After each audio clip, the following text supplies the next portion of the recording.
Rio de Janeiro, a British journalist and an Indigenous Affairs official are still missing in a remote part of Brazil's Amazon as authorities say they are expanding search efforts in the area, which has seen violent conflicts between fishermen, poachers and government agents.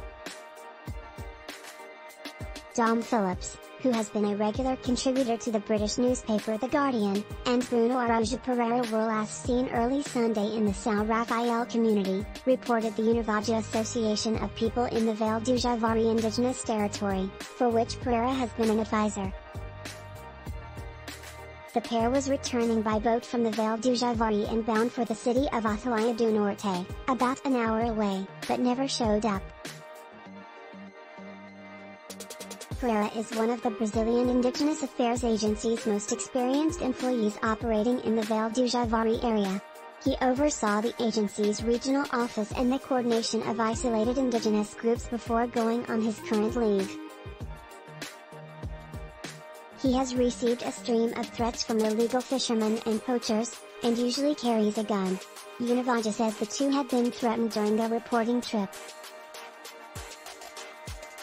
On Saturday, while they were camped out, two men traveled by river to the indigenous territory's boundary and brandished a firearm at a Java patrol, the association's president, Paulo Marubo, told the Associated Press.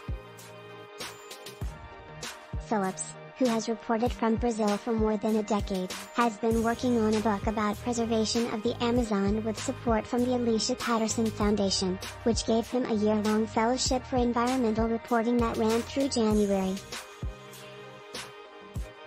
The pair disappeared while returning from a two-day trip to the Jabu Lake region, where Phillips interviewed local indigenous people, Univage said. Only the two are on the boat. The place where they went missing is the primary access route to and from the Vale do Javari, Brazil's second-largest indigenous territory that is bigger than Maine, and where several thousand indigenous people live in dozens of villages. People from the area say that it is highly unlikely the men would have gotten lost in that sector.